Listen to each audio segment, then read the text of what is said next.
Hello students, good morning all of you. सभी को जय Shri Ram. Welcome to our YouTube channel study of science. तो जैसा कि हम अपने पिछले वीडियो में फ्लेमिंग के बाएं हाथ का नियम पढ़ चुके थे, आई बी एफ वाला। आपको याद ही होगा, आई बी एफ मेरा बेस्ट फ्रेंड। आई यानी धारा की दिशा, बी यानी चुंबकीय क्षेत्र की दिशा, एफ यानी बल की दिशा। तो आज हमारे पास एक स्टूडेंट का कमेंट आया था, हमने जो की थी लॉरेंज बल और चुंबकीय बल की जो डेरिवेशन की थी। एक स्टूडेंट का कमेंट आया था कि सर के जब ये कण इस दिशा में गति कर रहा है, चुंबकीय क्षेत्र में गति कर रहा है, v वेग से गति कर रहा है, तो वो कौन सी स्थिति होगी जब इस कण पर अधिकतम बल लगेगा, और वो कौन सी स्थिति होगी जब इस कण पर न्यूनतम बल लगेगा। यानी ये जो आवेश है ये इस दिशा में चुंबकीय क्षेत्र में गति कर रहा है, तो उस स्टूडेंट का क्वेश्चन था कि कब इस पर अधिकतम बल लगेगा, जब ये क्षैतिज दिशा में होगा तब, या जब ये चुंबकीय बल की दिशा में होगा तब, या चुंबकीय बल की विपरीत दिशा में हो, चुंबकीय क्षेत्र की विपरीत दिशा में होगा तब, या चुंबकीय क्षेत्र के लंबवत होगा तब, किस दिशा में अधिकतम बल लगेगा। तो आज हम वो करेंगे। और एक और क्वेश्चन था उसका कि आज सर आपने चुंबकीय क्षेत्र की यूनिट और विमीय सूत्र नहीं लिखवाया, मात्रक और विमीय सूत्र। तो आज की क्लास में हम डिस्कस उसी के ऊपर करेंगे, उस स्टूडेंट के क्वेश्चन के ऊपर कि विमीय सूत्र, चुंबकीय क्षेत्र का विमीय सूत्र क्या है, चुंबकीय क्षेत्र का मात्रक क्या है, और यदि कोई आवेश चुंबकीय क्षेत्र में गति करता है तो उस पर अधिकतम बल कब लगेगा और न्यूनतम बल कब लगेगा। तो अगर आपके पास स्पेस हो तो जो चुंबकीय बल और लॉरेंज बल की हमने जो डेरिवेशन की उसके नीचे ही आप केस अप्लाई कर देना। यहाँ पर केस लगेंगे, स्थिति 1, स्थिति 2, कब अधिक होगी कब कम होगी। तो यहाँ पर सबसे पहले हम केस पढ़ेंगे। अगर उसके नीचे स्पेस हो तो आप उसी के नीचे नोट कर लेना ताकि आपके नोट सीक्वेंस वाइज बने, वरना किसी अलग से पेज पर लिख के उसके बीच में डाल देना, लॉरेंज बल के जस्ट बाद में, ताकि आपको पता रहे कि ये लॉरेंज बल के केस है। सबसे पहले केस फर्स्ट, हिंदी में इसको लिखते हैं स्थिति फर्स्ट, बाकी केस भी लिख सकते हैं ऐसे आप नॉर्मल। ये उस दिन जो हमने डेरिवेशन की थी, हमारा जो लास्ट आंसर आया था F equals to Q V B sine theta, ये हमारा आंसर था उस दिन लास्ट। आज हम करेंगे केस फर्स्ट, जब थीटा इक्वल्स टू हमारे पास क्या हो, 0 डिग्री हो और थीटा इक्वल्स टू पाई हो। थीटा इक्वल्स टू 0 और थीटा इक्वल्स टू पाई दोनों एक साथ केस इसलिए लगा रहे क्योंकि साइन 0 की भी वैल्यू 0 डिग्री होती है और साइन पाई की भी वैल्यू 0 डिग्री होती है, तो दोनों की वैल्यू सेम है, तो हम आज यही करेंगे। तो 0 डिग्री यानी किस ओर, यानी ये जो कण होगा वो इस दिशा में ही गति करेगा, किस दिशा में, चुंबकीय बल की दिशा में। और पाई यानी जैसे कि ये हमारा चुंबकीय बल की दिशा है, अगर 0 डिग्री होगा मतलब कण यहां पर है तो इस दिशा में ही गति कर रहा है, इस दिशा में ही गति कर रहा है। अब 180 डिग्री 180 डिग्री मतलब कण यहां पर है, ये इसका सेंटर पॉइंट, और कण यहां पर है, कण इस दिशा में गति कर रहा है और हमारा चुंबकीय क्षेत्र इस दिशा में, ये है हमारा।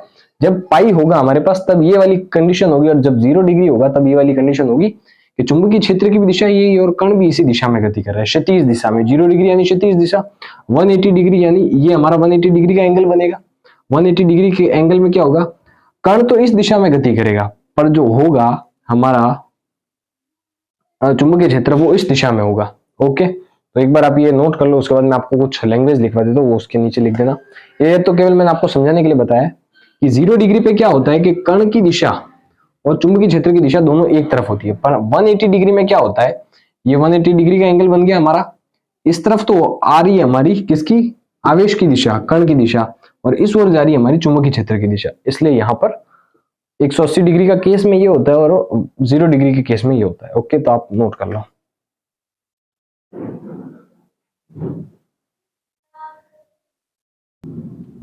हाँ, तो जब थीटा 0 डिग्री पर हो और थीटा पाई डिग्री पर हो, अर्थात प्लस क्यू आवेश चुंबकीय क्षेत्र की दिशा में या विपरीत दिशा में गति करे तो, अब ये फॉर्मूला यूज करेंगे, साइन थीटा की जगह हम यहाँ पर वैल्यू भरेंगे थीटा की, तो क्या होगी हमारे पास F इक्वल्स टू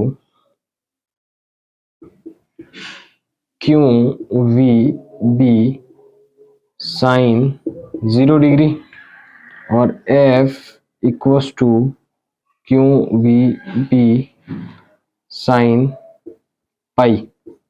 अब साइन पाई की भी वैल्यू 0 होती है और साइन 0 डिग्री की भी वैल्यू 0 होती है, तो यहां से ये 0 इस सब से मल्टीप्लाई करेगा, 0 इन सब से मल्टीप्लाई करेगा तो 0 आएगा।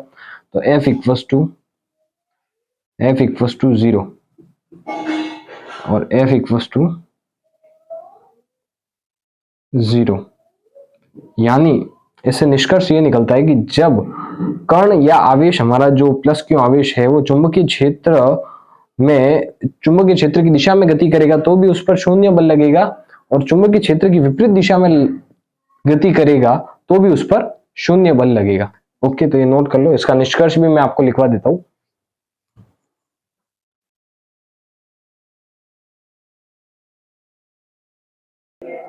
हाँ, तो ये है हमारे फर्स्ट केस का निष्कर्ष। जो निष्कर्ष निकलता है वो ये है कि जब कोई कण चुंबकीय क्षेत्र की दिशा में या विपरीत दिशा में गति करे तो कण पर कार्यरत बल शून्य होता है या न्यूनतम होता है। शून्य यानी बहुत कम बल, वो न्यूनतम बल हुआ, और एक मैक्सिमम बल लगेगा जो अभी हम निकालेंगे। ये शून्य जो बल है वो न्यूनतम बल हुआ, जो हम सिद्ध कर चुके अभी F इक्वल्स टू 0। तो जब कोई कण चुंबकीय क्षेत्र की दिशा में या विपरीत दिशा में गति करेगा तो कण पर कार्यरत बल शून्य या न्यूनतम बल होता है, अर्थात कण बिना विक्षेपित हुए अपनी गति को यथावत रखता है। यानी कण पर जब कोई बल लग नहीं रहा है तो कण विक्षेपित नहीं होगा। अगर यहाँ पर ये मार्कर पड़ा है, जैसे ये मार्कर मेरे हाथ पर पड़ा है, अब इस पर अगर मैं बल लगा रहा हूं तो ये मार्कर विक्षेपित होगा। ऊपर नीचे कहीं पे भी बल लगाऊंगा तो विक्षेपित होगा। बल लगा ही नहीं रहा तो मार्कर जैसे अगर चल रहा है तो उसी दिशा में चलता रहेगा, यथावत अपनी स्पीड से चलता रहेगा। अगर मैं बल लगाऊंगा तो और तेज, या इस दिशा में बल लगाऊंगा तो इस दिशा में, अगर मैं बल ही नहीं लगाऊंगा तो ये जैसे चल रहा है उसी दिशा में चलता रहेगा। तो ये हमारा निष्कर्ष है। अब हम करेंगे केस नंबर 2। तो ये नोट कर लो। मेरे पास स्पेस नहीं है इसलिए मुझे एक एक केस आपको समझाना पड़ रहा है। अब निष्कर्ष मिटाऊंगा, उसके बाद सेकंड केस वापस बोर्ड पर लिखूंगा, उसके बाद आपको समझाऊंगा। ओके, नोट कर दो फटाफट। हाँ, तो ये है हमारा केस नंबर 2 कि जब कण, हमने 0 डिग्री और पाई पर देख लिया कि हमको आवेश एकदम, मतलब कण पर जो बल है वो एकदम न्यूनतम मिलता है। हम कण को हर एंगल पर नहीं निकालेंगे, केवल उन ही एंगल पर निकालेंगे जिस पर कण न्यूनतम मिलता है, कण की गति न्यूनतम मिलती है और कण की गति अधिकतम मिलती है। हाँ, तो इस पर भी क्या होगा कि चुंबकीय बल शून्य होगा। इस पर चुंबकीय बल शून्य क्यों होगा? जब कण या आवेश स्थिर हो, तो जब आवेश या कण कोई, ये जैसे मार्कर स्थिर है तो इसका वेग भी शून्य होगा। वेग शून्य होगा। हमारा फॉर्मूला क्या था? F equals to Q V B sine theta. Q V B sine theta. जब कण स्थिर है तो इसका वेग शून्य होगा। जब आवेश या कण स्थिर हो तो कण का वेग भी शून्य होगा, जिससे कण पर कार्यरत चुंबकीय बल भी शून्य होगा। क्यों? क्योंकि v हमारा 0 दिया हुआ है हमको, कण स्थिर है तो v इक्वल्स टू 0, तो F इक्वल्स टू 0। यहाँ पर 0 आ जाएगा v की जगह पर, तो और ये 0 इन सब से मल्टीप्लाई करेगा तो ये भी 0 आ जाएगा। ये आपका केस नंबर 2 है कि कण अगर स्थिर है तो उसका वेग शून्य होगा, जिसके कारण कण पर लगने वाला बल भी शून्य होगा। ओके,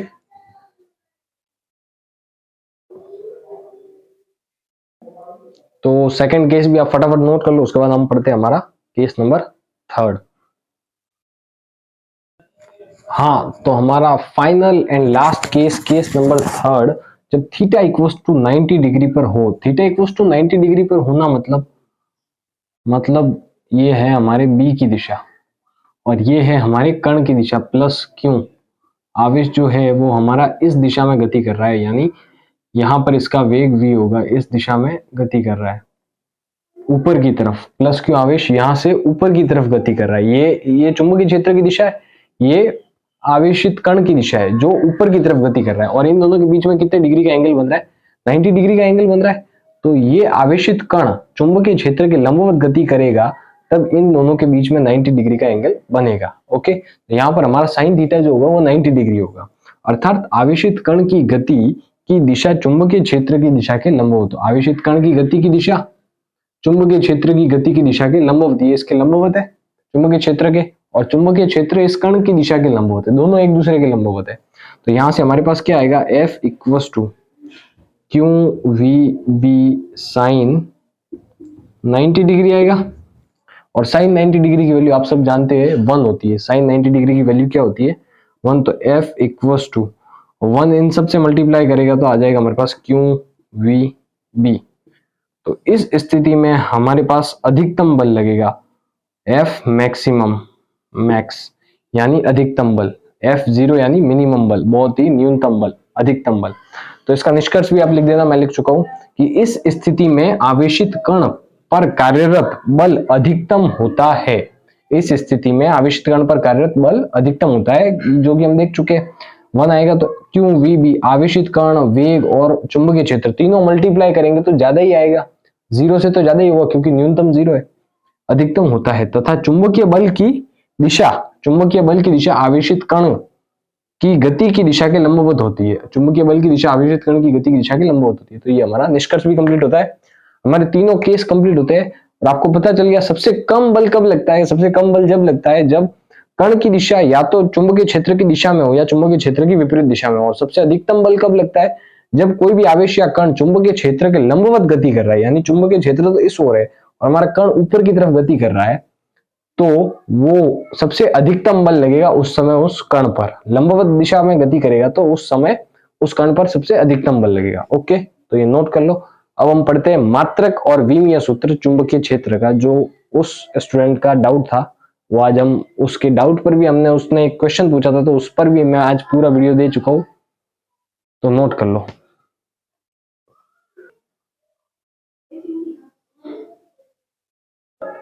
हाँ, तो अब हम निकालेंगे चुंबकीय क्षेत्र के लिए मात्रक। तो चुंबकीय क्षेत्र के लिए मात्रक निकालने से के लिए हमें चाहिए होगा चुंबकीय क्षेत्र के अधिकतम मान से, चुंबकीय क्षेत्र जिस जब कण पर चुंबकीय क्षेत्र का अधिकतम मान लगेगा वो है हमारा F = QVB। अब हमें चुंबकीय क्षेत्र के लिए मान निकालना है, चुंबकीय क्षेत्र के लिए मात्रक निकालना और विमीय सूत्र। यहाँ से B को मैं इस ओर ला दूंगा, यहाँ B को यहाँ पर ही रखूंगा और Q और V को F के नीचे भेज दूंगा, F/Q × V। ओके, तो अब हम यहाँ से विमीय सूत्र लिखेंगे। B = F का होता है m1 L1 T-1। ओके, और इसका होता है, आवेश का होता है A1 T1, A1 और T1। और हमारा वेग जो है, वेग का होता है L1 और T-1 होता है शायद, हाँ L1 और T-1। ओके, L1 और T-1। तो यहां से हम देख सकते हैं कि ये T-1 है, ये T-1 से कैंसिल हो गया, ये L1 इस L1 से कैंसिल हो गया। तो हमारे चुंबकीय क्षेत्र का जो विमीय सूत्र आया वो आया m1, A ऊपर चला जाएगा तो A-1 और T भी ऊपर चला जाएगा तो -1। तो m1 A-1 और T-1, ये है हमारा विमीय सूत्र। किसका? चुंबकीय क्षेत्र का विमीय सूत्र। चुंबकीय क्षेत्र का विमीय सूत्र m1 A-1 T-1। ओके, सही है। सॉरी यहाँ पर गलती कर दी हमने। बल का होता है m1 L1 T-2 होता है, तो यहाँ से -1 से एक -1 कट जाएगा पर एक -1 बचेगा, और एक -1 बचेगा और ये -1 जब ऊपर जाएगा तो इस -1, तो इतना हम नहीं करके इसको यहाँ से डायरेक्ट ही कर देते हैं कि जब ये माइनस का 1 है, ये प्लस का 1 है, तो ये यहाँ से कैंसिल हो जाएंगे। तो -1 + 1 कैंसिल, आधार समान है तो घाते जुड़ेगी, -1 + 1 तो 0 हो जाएगा, t की घात 0 यानी 1। ओके, तो यहां से हमारे पास पावर यही रहेगी, सेम 2। यहां से तो हमने कैंसिल कर दिया, t की घात -1 और t1 को कैंसिल कर दिया, t की घात -2 हमारे पास एज इट इज रहेगी, और m1 और a1 A-1। ओके, अब हमारी बारी आती है मात्रक की। मात्रक क्या होगा? तो मात्रक हम इससे बना सकते हैं, B = बल का मात्रक, न्यूटन लेंगे हम, बल का मात्रक न्यूटन, N/, आवेश का मात्रक, आवेश का मात्रक क्या होता है हमारे पास? कूलम, C × वेग मीटर प्रति second, metre per second, SEC second. Okay, beta = Newton. अब मैं इस सेकंड को इसके नीचे ले रहा हूं, कूलम/सेकंड × मीटर। अब कूलम/सेकंड को हम एम्पियर लिख सकते हैं, ये एम्पियर का मात्रक है, तो यहां से मैं लिख सकता हूं न्यूटन/एम्पियर × मीटर, एम्पियर × मीटर। अब ये है हमारे इसका मात्रक, न्यूटन/एम्पियर × मीटर, चुंबकीय क्षेत्र का मात्रक, और इन सब को मिक्स में बोलते हैं हम टेस्ला। टेस्ला